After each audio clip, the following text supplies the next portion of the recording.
Well, hey there, crypto friends. Thanks again for joining me. Today, we have a special guest on the channel. Welcome, Aggroed Light Hacker, to the channel from Splinterlands. How you doing, man? Hey, it's awesome. Good to be here. Thanks for having me, Stash. Yeah, I appreciate it, man, coming on here.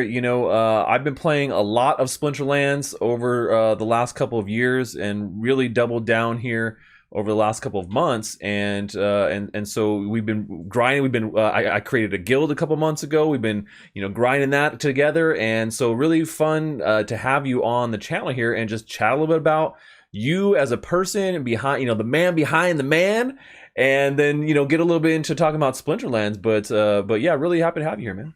Yeah, it's awesome. There've been a couple guys that have been here for a while. You and Kenny Brobro. Yep. It's great to have some folks that have been doing this for a while. So thanks for streaming our content and helping us grow. Yeah, man. Yeah, no, always been one of my number one play to earn games. So, why don't you just kind of start off by telling us a little bit about yourself and how you got to this point? Like, where did the idea for this game come from, and how did you kind of get started? I have a weird background. So I'm a PhD chemist, and I was teaching chemistry at a university or like a military college. And my daughter was born, and she was just super noisy, and I couldn't grade anymore. So I started using software, and that it really helped my kids learn, and I didn't have to grade all this stuff. So I told the publishing company, "Hey, this stuff is helping my kids," and they said, "Great, we're going to hire you." And I ended up working in sales in publishing and for one of the largest publishing companies in the world. And I was going to universities and all that, trying to figure out how to get big committees to use this software and help their kids. And eventually, like all things, it'll come to an end. But simultaneously, two other things are happening. One, I've always been a gamer and a game designer. Game design is actually more fun for me than playing the games. So back in 2014, I made a Kickstarter, sold like 21 grand. It wasn't amazing, but I've actually published games before and had a successful run. It wasn't like changed my job and changed my life, but I made a game after that, but I didn't want to physically print it. So it just sat on the shelf.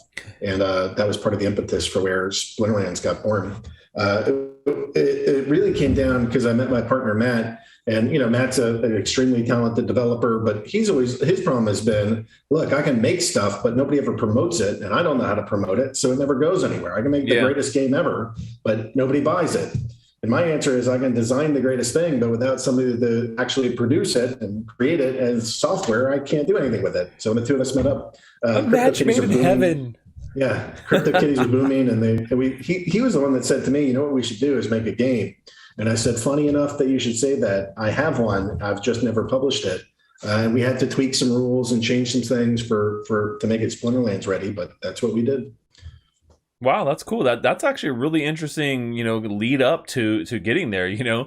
Going from being essentially chemist teacher to then working through publishing and then doing indie type of game development. I mean, that's quite a wide variety of things there. Talents. You'd be surprised how much overlap there is. So like crypto and chemistry, they're both two really complicated subjects that are like really rules based. So actually trying to teach somebody chemistry is actually fairly similar to trying to teach somebody like how crypto works and the steps and the process, that's similar. And then, we are at this like front edge vanguard of this industry, which is blockchain gaming and play to earn and all that. But honestly, like a lot of it is just like normal business. And, having a publishing background, it was software publishing, it was higher ed, not gaming, but, doing sales and doing pitches and doing presentations and groups. I use all those skills every single day here. So it's less of a transition than it might have sounded like, but I'm really grateful to be able to do this every day. It's awesome. No, you make a good point there, and I kind of work in the same kind of respect. I have a lot of what I call umbrella skills, and they're things that you learn as you do the different jobs, work in different industries, and they happen to apply in many different aspects. Running a team is running a team, and you can have, like you said, you can have the greatest ideas for a game, but you're missing that other component of actually being able to develop it. So finding the right kind of people, synergizing, using those same talents to just keep a business going is a it's key. Not just knowing about NFTs or knowing about crypto is just not enough. So Yeah, so much of this is really just about community management too. yeah, I'm sure that yeah, Matt will tell you other things as he's dealing with servers and server upgrades and all right. He's like, it's the all about the influx of people. server. Yeah, but here, I mean, for my life, it's really about community development. And, we have 30,000 people in our Discord, something like 400,000 like email addresses that we reach out to, a Telegram group, Twitter, we're everywhere. But a Yeah, lot of that is around not just having like followers, but like breaking the fourth wall and really engaging them and figuring out what is it that you want, what is it that you're thinking about, what's exciting to you, how do we make changes that make this game more appealing for everybody. Some of that's to like grow the business and make more money and all that, but honestly, we just really care about the guys. Like we want them doing well, we want them enjoying their life, we want them playing this game, we want them like emotionally holding cards. Like I can't sell that I've owned that forever. And it's my favorite card. Like it's some of that. Or I can't leave the game like that. My best friends are in this guild. How the hell am I going to get out of here? That's a kind of like culture and feeling that I think it's really important to build, and that comes through community development and helping to teach how we're all going to the same moon if this project is successful. We're all asset holders. It's not just like one corporation and you give that corporation the money and they do well. Like we all hold assets. So there's some dream that if the project grows and continues to be successful and is not just one of the top blockchain games in the world, but is really like a real mainstream game like that's going to have huge consequences for everybody that's part of this. I fully agree. Community is a huge aspect, and one of the biggest ones that I look for when I'm looking at new projects, new games, new NFTs. And so, having a great diverse community that is engaged, that really loves your product, and not just because like, oh, they're making money or whatever, they really actually enjoy it to enjoy it. And that's something I talk about on my channel all the time. People are like, what's the best game to play to earn the most, Stash? Like, I just want to earn money. And I'm like, well, find a game you actually enjoy playing. That's what makes it really great, is that, it's not just like, oh, I'm sitting here pointing, clicking. Yes, I'm earning money. It's boring. But that's exactly what we already have in our day-to-day jobs. You go to work, you're like, I hate this. I do it. Okay, I'll click because I got to pay rent. But, I think that blockchain gaming really, can take it a step further. So I'm right there with you about community and having a game that people love. We're helping people like quit their jobs and do crypto full time. I mean, they are able to earn enough money to the card renters, we hit, it's seasonal. So at the end of the season, it spikes. But like the highest I've seen, they would make for a collective rental income of something like $20 million per year. Like that's nothing to sneeze at for playing a game or owning assets in a game. There are now tournaments that have $40,000 in prizes in them.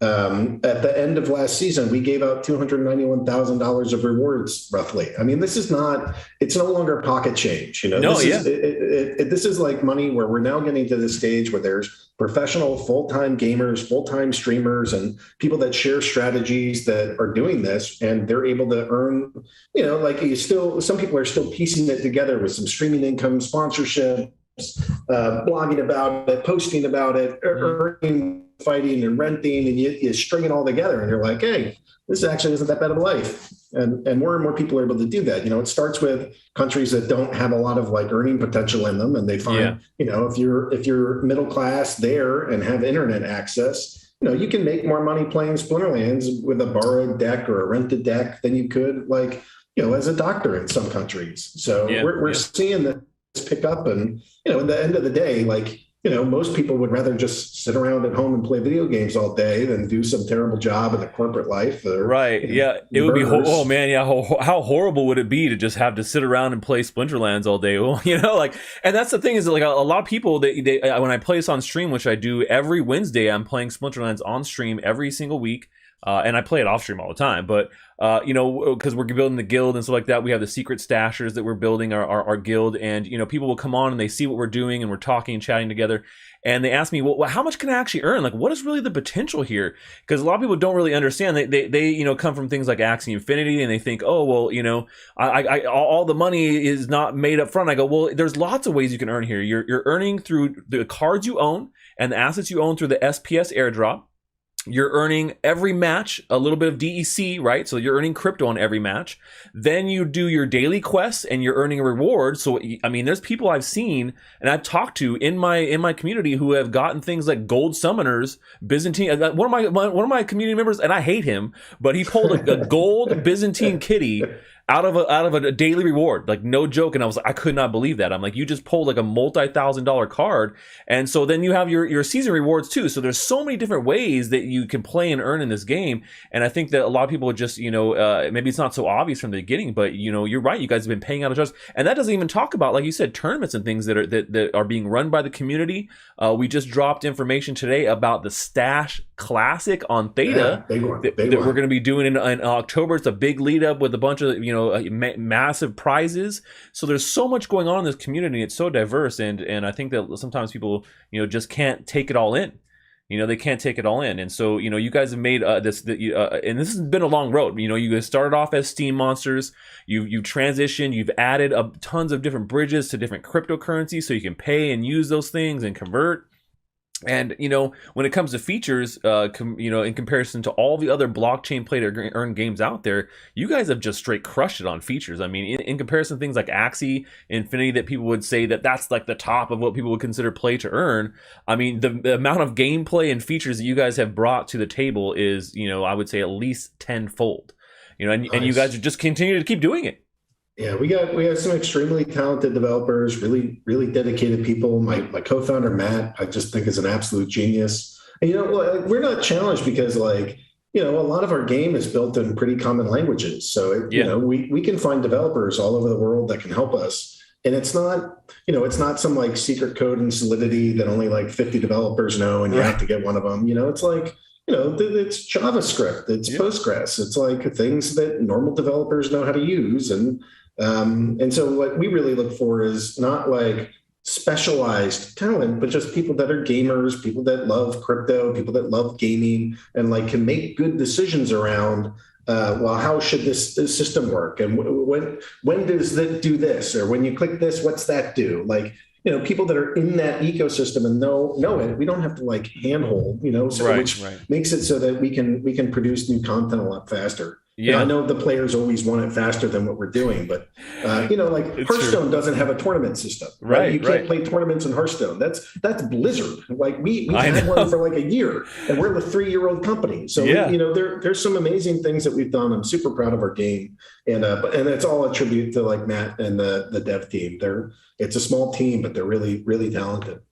Yeah, and then that kind of brings up my next kind of question here is that you guys have seen massive growth here over the last couple of months here. The game has totally exploded. Tons of people are playing, smashing on the servers. You guys have released SPS as a type of governance token with an airdrop, and you've also updated Brawls, Guild Brawls 2.0. And a bunch of other things. So how has that kind of, how do you see the future here of the next month or two with Splinterlands, and what do you guys have going on? Tell us a little bit about how this all has come together. Yeah, it's just been insane. 75% of the players right now came in the last month. I mean, that's how fast we're growing. We've been around for 3 years, so and it's cheap to get in. And it's cheap to get in. I mean, it barely costs any money to get in. It's not like you're talking like $1,000 to get a team together. I mean, you can get your $10 spell book and get started, and boom, boom, boom. Yeah. So a lot of people are responding to that, and so we're up to 500,000 plus registered users. I have 200,000 that have purchased a spellbook that unlocks the ability to earn. Mm-hmm. We've had as high as 175,000 accounts playing on the same day. And, in August, we basically 10x'd the company, and we're on pace to go double in size every 3 weeks or so. So we're we hit a nerve, or we hit a vein, or I don't know what it is, but people are finding us, people are excited about us, and the game is really fun. And what it's done is for this month, we basically lost a month of development because everything was all focused on DevOps. Yeah. The server, we don't have one server. There's 40 servers in this game because you mentioned the bridges and other cryptos. We have marketplaces that we're on, and we have different types of in-game servers. I mean, the airdrop system is built on another blockchain. We integrate like 6 different blockchains. Yeah. So there's not one server. And, as we scale and we get 10x more use, it's not the end of the world if one thing breaks, but, every single day we're like trying to figure out how do we push the limits of what this server can do. We were like set to scale it routinely. Okay, we can make improvements. We'll be able to, but you can't do that when it's 10x in a month. So it pushed back some of our deadlines, but it's well worth it. We got to implement more of the staking features and use features for our governance token. Brawls have rolled out, and that's really successful. There's some land is a big one. We sold land. We sold out of land. Yep. Prices have now like 10x or 50x. They're going up crazy. They're still going up. I mean, we sold plots originally at $10, and I'm seeing them around 460 or so. Yeah. And on wax, they can be even higher. So, so we have to go get that out, and that's been something that's been a big goal of ours. But there's only so many devs, and they only have so many hours on the day. And if the question is, do we develop more content that's new, or do we help the game operate? We know which one we have to do, and we make the decisions. And players are sort of annoyed, but they're pretty forgiving with us, just because, like, we in the last year we've seen the card prices on the secondary market. They've gone up about 200x. Yeah, I mean that's absurd and insane. Like you're saying, you get $3,000 card pulls now. Yeah, that's mortgage payments. That's like rent payments. That's not like, hey, let's go out and have lunch. Thanks, Splinterlands. That's like somebody's paying off houses and rents and cars. Yeah. Like I don't know. It's just astounding how big this is getting. What it's able to provide to the community, and we just keep thinking, how do we even get more to them? Because like a lot of the free-to-play games that are out there, my thought process is like, they just think, how do I suck as much resource and wealth out of players as possible? Yep. And here, like every time I have another like in-person meeting with Matt, we generally start and argue around how do we get as much value back to our players and our community as possible. Boom, love it. So we those guys have really set us up, as a business and personally for life, and we just think. We want to do everything we can to make sure that they're successful.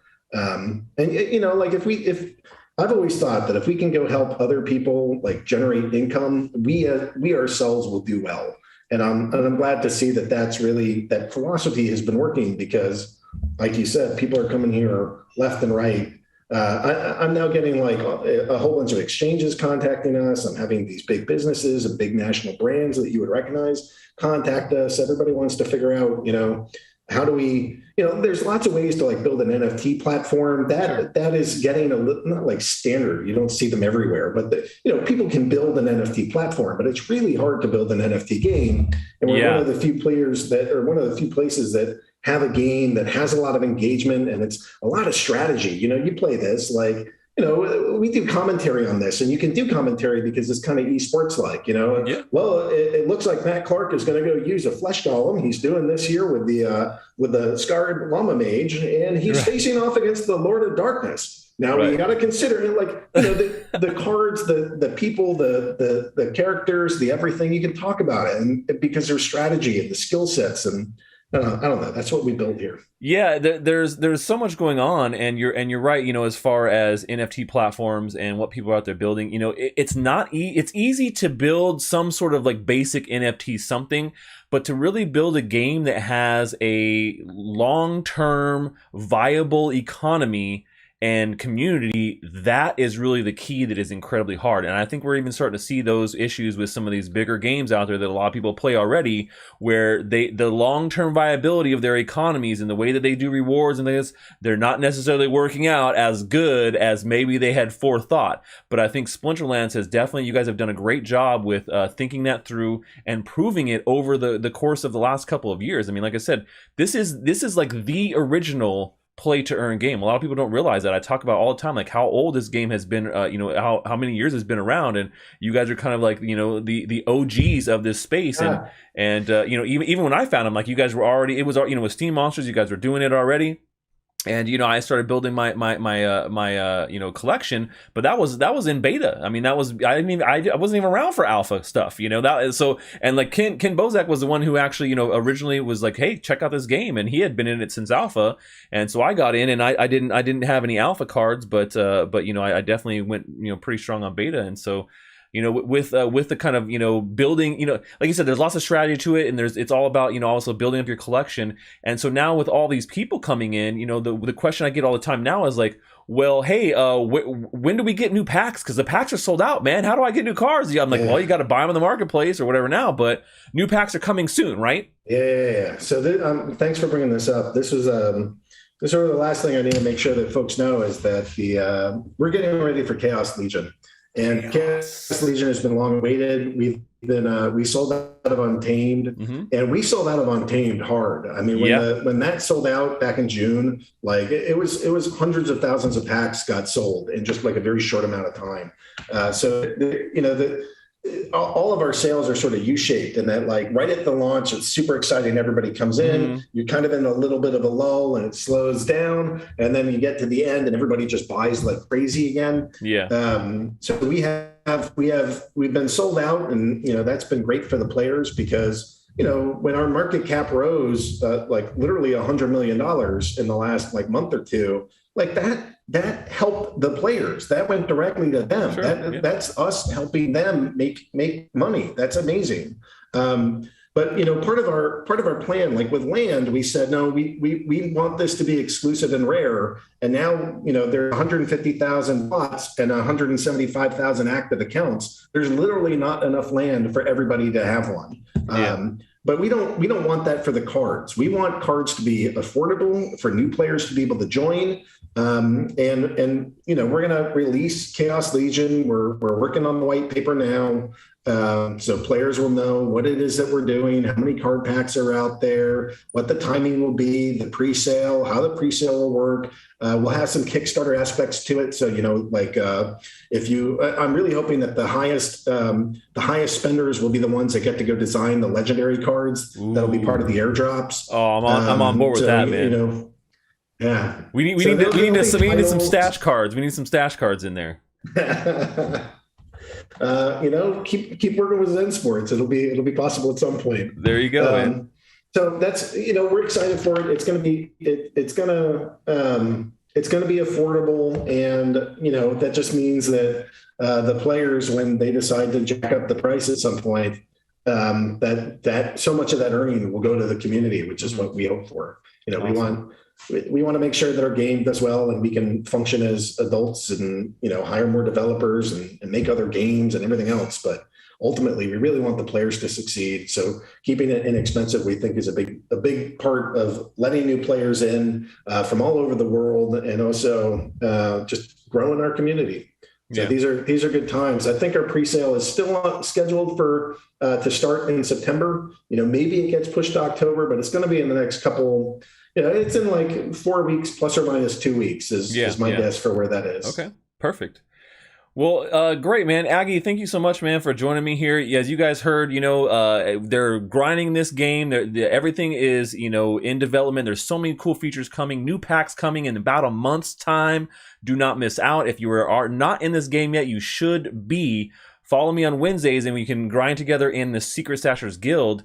But yeah, once again, Aggie, thanks so much for joining me, man. This was a really great conversation. I think people are really going to enjoy it, and definitely want to wish you all the best luck here with this new pack launch and everything in the future, man. Yeah, and I'm really excited for the Stash tournament. That thing is awesome.